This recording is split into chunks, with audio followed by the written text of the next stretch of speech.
I don't really know why I'm recording this. I guess some part of me thinks if I tell the story out loud, it'll lose its grip on me. Maybe if I say it enough times, it'll start to sound like a bad dream, like something that happened to someone else. But the truth is, it's happening to me, and it's still happening. It started about a week ago, a little after I moved into my new apartment. Third floor, end of the hall, a cheap, run-down building, barely clinging to life, tucked away between two abandoned lots. The kind of place where the lights always flicker, where the air smells faintly of mold and wet concrete, where you hear things in the walls at night, scratching, dripping, groaning. I told myself it was nothing. Old pipes, thin walls, my own imagination. I needed it to be nothing, because it was all I could afford. The first time it happened, I woke up choking on my own breath. 3:03 a.m. I remember staring at my ceiling, heart slamming against my ribs, feeling the cold sweat soaking into my sheets. There was no sound, no reason to be awake, just the overwhelming certainty that something was wrong. I stayed frozen like that for a long time, listening, waiting, but there was nothing. Eventually, my breathing slowed. My heart stopped trying to punch a hole through my chest. I rolled over and went back to sleep, and the next day, I forgot about it. The second night, it happened again. Same time, 3:03 a.m. But this time, I heard it. Knock. A single, low, heavy knock at the door. I sat up so fast I nearly gave myself whiplash. The room was pitch black, except for the sickly yellow glow seeping in from under the doorframe. I didn't move, didn't make a sound. I just listened. Another knock. Knock. Slower this time, more deliberate. And then the third. Knock. Each knock seemed to vibrate through the floor, through the walls, through my chest. I remember thinking, it has to be someone drunk. Wrong door, wrong floor. It had to be, right? But when I finally found the courage to creep over to the peephole, there was nothing, just the empty hallway, no shadows, no movement, nothing but the low hum of the buzzing hallway light. And yet, as I stood there, staring through that tiny fisheye lens, I could swear I heard something, whispers, scraping, the soft hiss of something sliding just out of sight. I pressed my ear against the door. I don't know why, and that's when I heard it. Breathing, slow, wet, rattling breaths, as if something stood inches from the door, waiting for me. I stumbled back from the door, heart hammering so loud I was sure whatever was out there could hear it too. And then, silence. The breathing stopped. The whispers faded. The hallway fell deathly still. I didn't sleep that night. I didn't even close my eyes. The third night, I set up my phone, tripod, camera facing the door, volume maxed out. If it happened again, I was going to catch it. And part of me, God help me, part of me wanted it to happen again, just to prove I wasn't going crazy. I sat there in the dark, watching the door, my phone screen throwing long, twitching shadows across the room. 2:58, 2:59, 3 o'clock. The minutes dragged by, thick and heavy. At 3:02, I felt it, that same suffocating pressure, like the room itself was holding its breath. And then, at exactly 3:03, knock, but not at the door, at the wall, directly behind my bed. Knock, knock. I turned so slowly it felt like moving through water. The wall vibrated with each knock, dust shaking loose from the cracks. I stared, paralyzed, as a dark bulge pushed out from the drywall, like a fist trying to punch its way through. My phone slipped from my hands and clattered to the floor.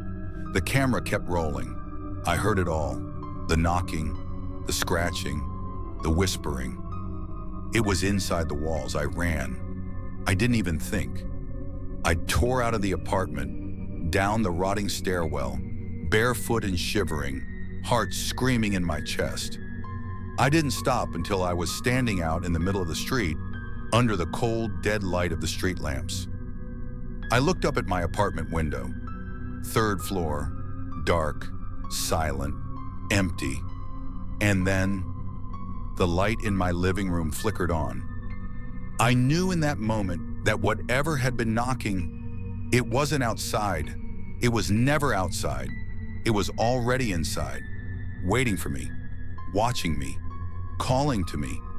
And the worst part, I could still hear it. Even now, standing here in the cold, miles away, I can still hear it. The slow, heavy knock, the whispers under the skin of the world, calling me back, calling me home.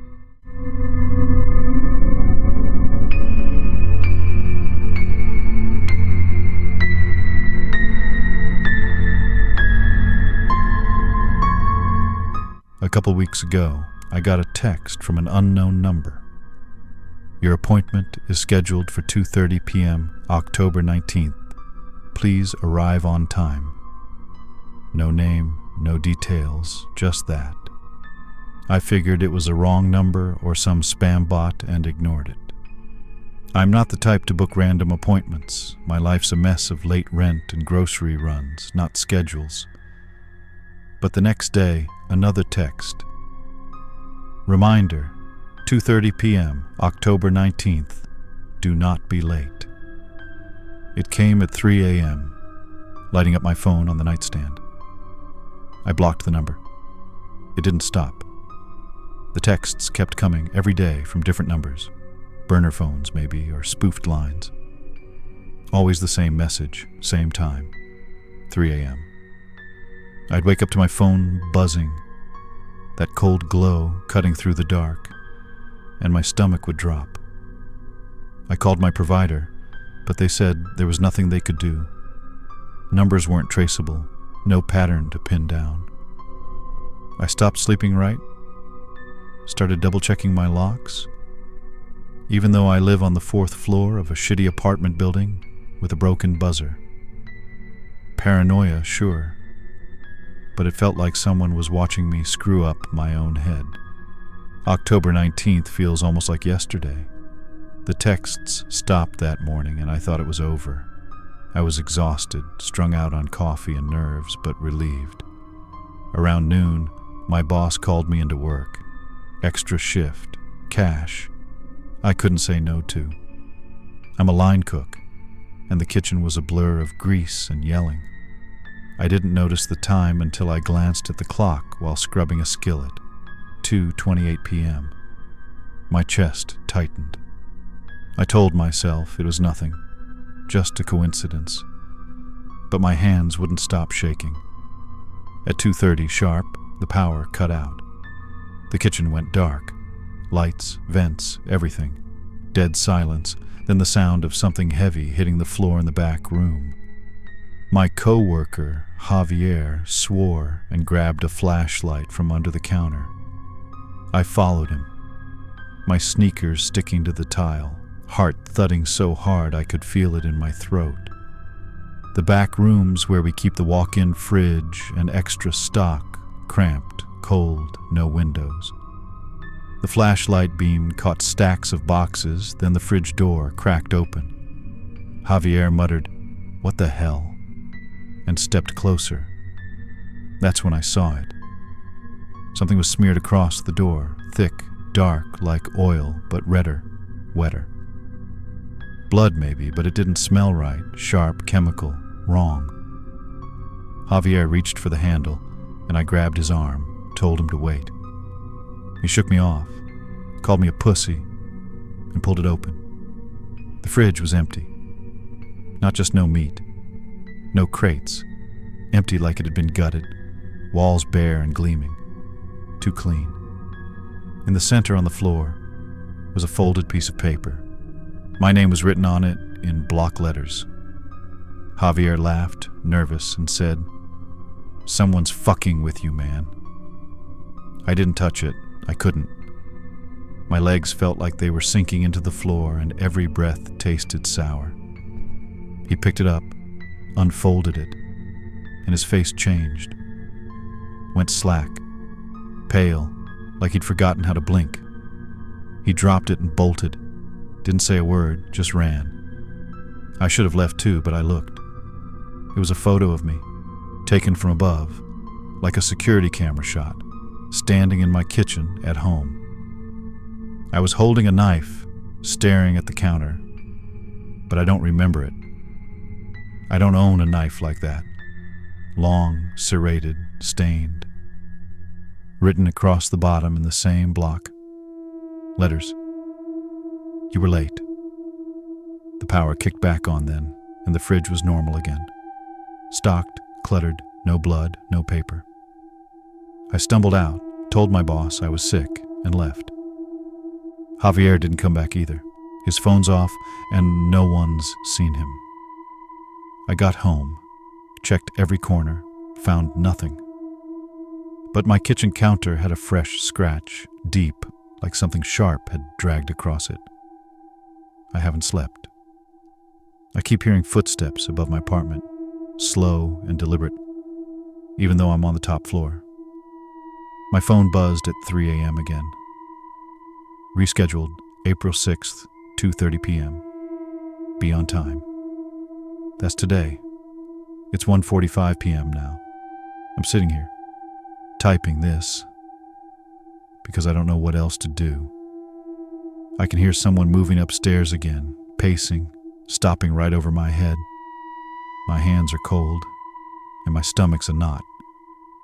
I don't know what's coming at 2:30, but I know I can't run from it. If I don't post again, check the news. Look for me. Please.